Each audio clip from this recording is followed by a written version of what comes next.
I'm trained in a field called language literacy and culture, which is really a marriage, if you will, between anthropology. Many of us are trained as ethnographers, sociolinguistics, and educational research. We think a lot about literacy as a social practice, and primarily I've been concerned with how people of African descent develop literate trajectories. What are the spaces in which people of African descent have enjoyed participating in writing, reading, thinking, speaking, and activities that pertain to literacy?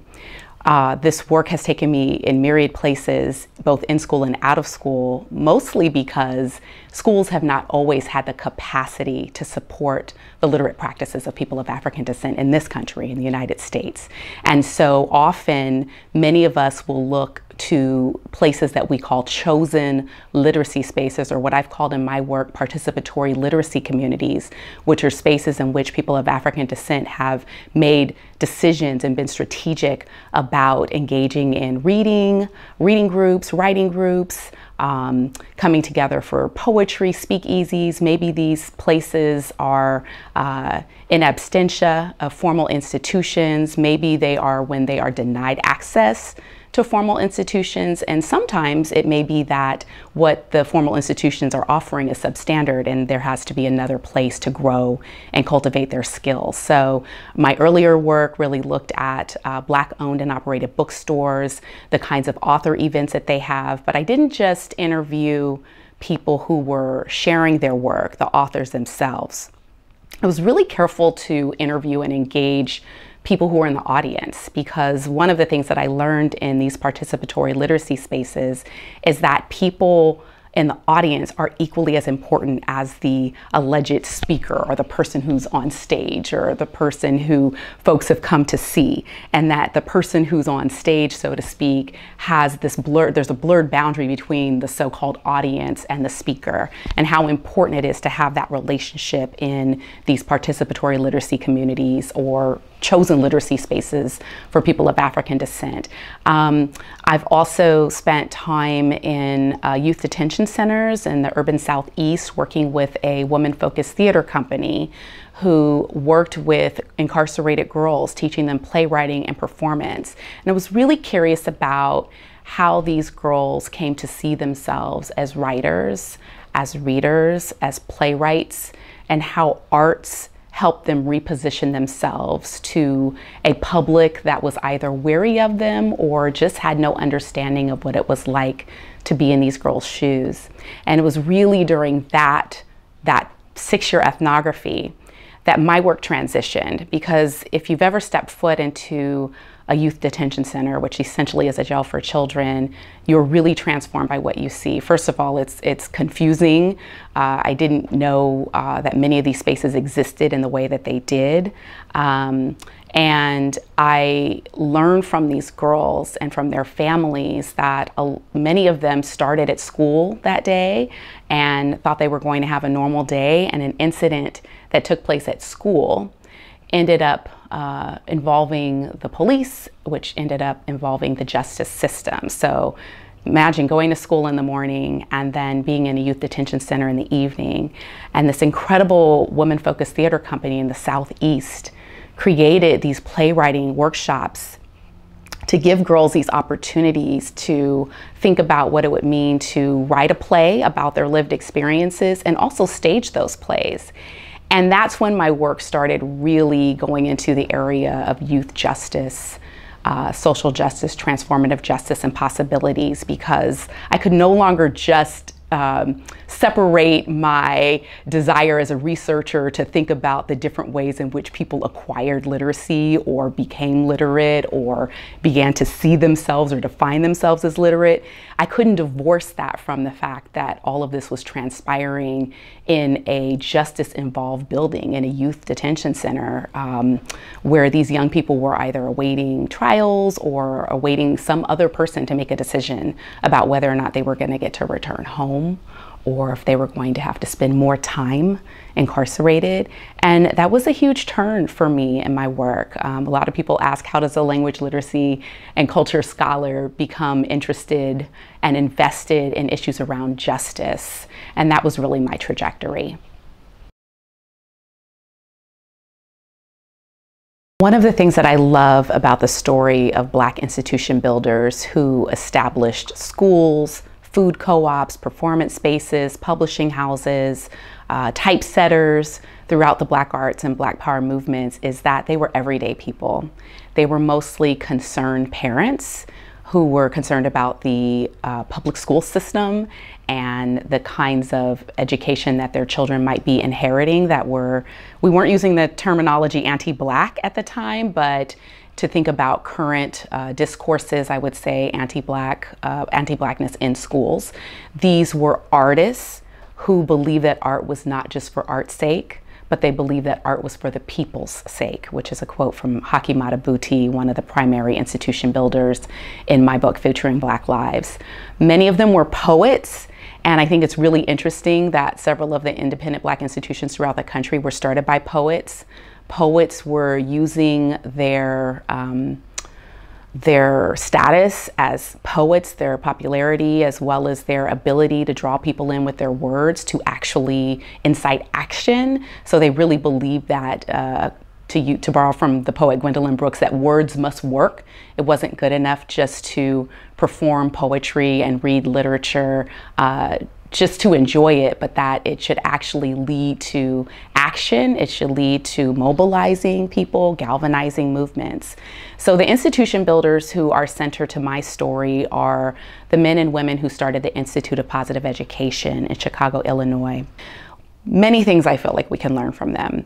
The first thing that I feel like we can learn from Black institution builders is the intergenerational nature of teaching and learning, that they really blur the lines between ages and generations. If you see some of the pictures of their early work, you might see children in their laps while they're working. There is this expectation that it's a village and that everyone is involved with everyone's children. So one of the images that I think about a lot has the IPE founders and their council around a table, and many people have children in their laps. And I remember Soyini Walton saying, people did not have their own children in their laps. They had other children in their laps because that's the way the village functioned. Another thing that I think is really interesting about these Black institution builders is the way that they saw into the future. They saw the need for the institutions to have many different tentacles, like when you think about what we call wraparound services in education. So in these institutions, they had their schools, they often had food co-ops, they had healthy eateries. Many of them were thinking about being vegetarian and vegan in the late 60s and early 70s. They also saw the need to produce their own books, periodicals, newspapers, pamphlets, to make sure that people of African descent had literature accessible to them. There was a movement to get books and poetry into the hands of everyday people. So you had people like Dudley Randall, who started Broadside Press in Detroit. And Dudley Randall would publish these poems on a broadside, maybe about this size. And the idea was that you could fold a poem. It could be in your purse, even if you're at a bus stop waiting to go to work, or that it could be in your back pocket, and that literature and libraries and books were not just for people who had money, or luxurious for people who had time to sit around and read, but that you could be doing it even as you move along and go along. So I would say that the primary thrust of these institution builders was to also demonstrate that literacy, literature, being literate and literary were a part of the culture. They were part and parcel of the movement. I refer to my work as historiography for the future. I'm a trained ethnographer, and I often refer to myself as a historian by necessity. Many of the current education conundrums that our U.S. public school system is dealing with are part and parcel of our histories, the history of enslaved people of African descent throughout the United States, denied access to schools, and then denied access to equity in schools. And currently, we still have a great deal of segregation in our school systems throughout the country. We also have a lot of segregation within classrooms. So we might have some students in AP and some students tracked in lower tracked classes who never have access to some of the honors classes or high achieving math courses. So historiography for the future, for me, begs the question, what are those historical signals, if you will, data points, any sort of information that we have that help us understand and think about what's happening in the present, but that can also give us information about how we might move forward. So it's really a continuum of past, present, and future. I also consider myself a trained futurist. I've done a lot of partnering with the Institute for the Future.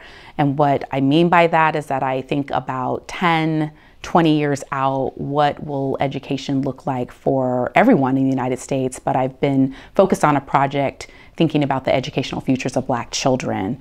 That project has been launched with my center, the Transformative Justice and Education Center. And right now we're focused on California, but we certainly have plans to think about it moving outwards. So these historical signals that I mentioned are really important because many of the issues that the Black institution builders were grappling with in the late 60s and the early 1970s unfortunately continue to be relevant today. It makes me sad to say that. My parents actually had a Black community school in Sacramento called Shule Jimamose. And my late mother, Cheryl Fisher, was quoted in the newspaper in the early 70s in the Sacramento Observer saying that Black children didn't have access to positive images of themselves. A lot of times were not held to a high standard academically. And those were some of the reasons why people like her and my father, James Fisher, wanted to establish the school. And I often share that quote because if you cut and paste just that quote, and if you put it in a newspaper today in 2023, no one would think it was from the 1970s. And this is very similar throughout many of the interviews with institution builders throughout the country. So just down the street from us here at Stanford in East Palo Alto, there were Black parents who started the Nairobi Day Schools. These were alternative K-12 schools and eventually Nairobi College because of their concerns with their children not being educated properly in public schools in East Palo Alto. There were Stanford students who were volunteer teachers. In New Orleans, Louisiana, there was the Hidiana Work Study Center that not only had their school, their preschool, I think they went up to grade 3, but they also published children's literature. They had a literary community for the parents. There were the African free schools in Newark, New Jersey, that they were also very interested in creating access to public housing for Black families. So you have all of these really interesting models that I think can be tapped today. I think that we're not necessarily accessing some of the really important ways in which people were very strategic about how to solve multiple problems, focused on the child, like starting with the children in their classroom, in their schools, but also offering education opportunities and experiences for parents, offering parent education classes, offering opportunities for families to engage in cultural arts together. So I talked about the multi-generational aspect of these Black institutions are so important. And when I see schools now struggling or saying like, we don't have parent involvement, we don't know how to get the parents to the school. Well, what was really interesting to me is how many of these independent Black institutions figured out what parents wanted, what they needed, and then they provided those things as opposed to saying, we're gonna host, we're going to do science night on Wednesday at 7 p.m. or 6 p.m. And maybe that's not what kids need. Maybe that's not what their families need. So I think it's really important to think about the origins of what we're calling culturally relevant pedagogy, culturally sustaining pedagogy. That is what many of these institutions were trying to establish early on. And they realized that the so-called educators, the teachers, included everyone in the building. So they didn't just see the classroom teacher as the only educator of children. Anyone who the child encountered throughout the day was considered an educator.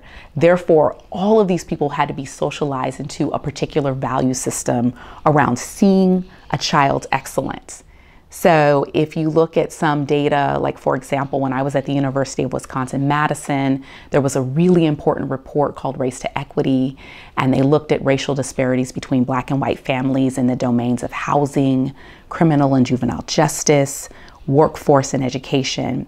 And in the domain of juvenile and criminal justice, one of the data points that they found was that African American children were having these issues with the bus drivers, the city bus drivers, and before they could even get to school, there were often incidents where bus drivers would call the police or get someone involved, and there was disciplinary action early in the morning before the child even got to the school. So when you think about the Black institutions model that every single person who comes into contact with the child is an educator and therefore needs to be brought into this community and needs to be a part of a dialogue around what we can do to make sure our children have what they need, that would include the bus driver. That would include all of the different people. So I think that they were looking so far ahead. They were thinking about many generations out. And this idea of what we call in future making forecasting and really trying to think about what would be the best next steps 10 years out. There's always a process as you're building toward those 10-year forecasts, if you will, that I think is really interesting is the encouragement of the people who work at the institutions to have their families be a part of the organization. So, for example, when I interviewed Kimya Moyo, who was the math lead teacher at the Institute of Positive Education school, she talked about how when she was a new mother, you know, she would often have her child with her. She could feed her child. They also had fitness for the teachers. So they had food, they had healthy food for their teachers. So she said when she got home from working at the Institute, she didn't have to figure out when she was gonna work out. She didn't have to figure out what she was gonna make for dinner. She had a healthy meal. She had taken care of herself. Her child had been taken care of. Like all of these different things. And when we think about how we create organizations, institutions, workplaces that speak to the needs of people, families, people with different needs, people with different abilities, I think that we're really missing out when we don't tap into some of these spaces that have already been created. And I would argue that the publications from these spaces, their newspapers, their pamphlets, their literary journals, they offer what I refer to as maps of the future. So we can learn a lot about what they offered and what they did if we retrace their steps and go back to the periodicals and the publications and the pamphlets that they were producing.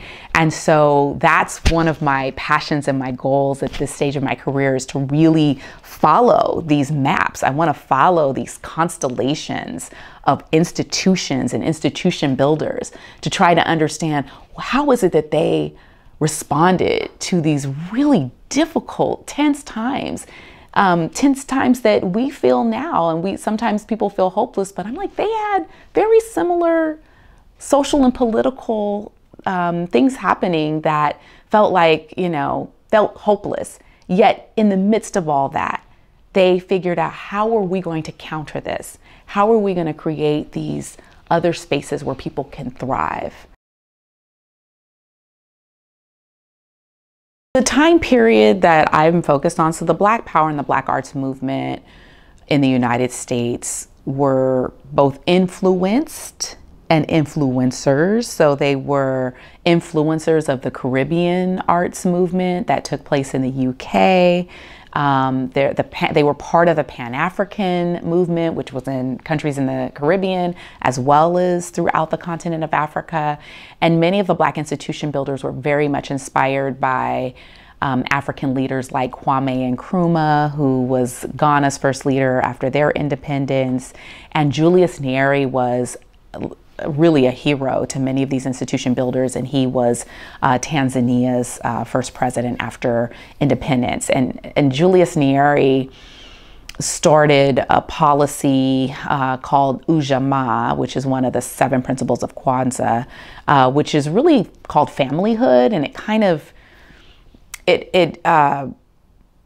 it taps into African socialism, like pre-colonial socialism. Like you'll hear a lot of Pan-Africanists talk about, well, before there was Marx and all of these folks, you know, there was already a type of socialism that was at work in different countries throughout the continent of Africa, and a way of bringing resources together. So I would say that the movement here in the United States was greatly influenced by some of the fights for independence in African and Caribbean countries, but also I think there was this exchange of energy and inspiration, as many of those leaders were also coming and learning from and with people here. So as far as the thinking around history and futures, is it a specialized thing? You know, the work that I've done with Institute for the Futures, what I love about it is there are people all over the world who consider themselves to be futurists and who are engaged in future thinking work. Brazil, you know, Taiwan, South Korea. I mean, I had people from all over the world when I did foresight training and work with the Institute for the Future. That's one of the things that's very exciting, as you get this different perspective. So there are people who are thinking about what it might mean to constantly think about, we're in 2020, what are we, 2023 now? Yes. So we're in 2023, but I'm always trying to think about, well, what about in 2033? It's not that I'm not here present, but what would need to happen for this, what we call a preferred future? What would have to take place for us to get there? What has already happened that could inform what needs to happen to get there? What are some of the things that happened that didn't work? Not everything from this movement. I also don't want to paint, you know, like this was utopia, but I do think there's a lot of research that focuses on different aspects of the movement that may have been problematic, like maybe being like having like a key central charismatic figure as opposed to thinking about the everyday workers. And that's one of the reasons why the Institute of Positive Education interests me so much, because they are really kind of anti having a key person. They really distributed their leadership.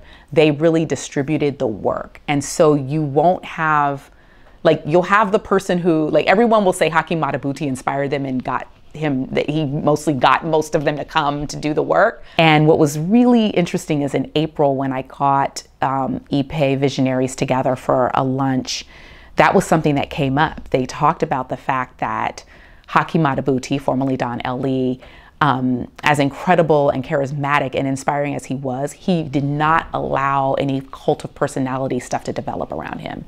He didn't want that. He wanted people to see themselves as leaders. And for a while, he was flying out of Chicago to teach at Cornell, and he was commuting to DC to teach at Howard. So he wasn't always there. So lots of people had to do the work. And so I think that that's something that makes their organization stand out. And I also think it may have something to do with their staying power.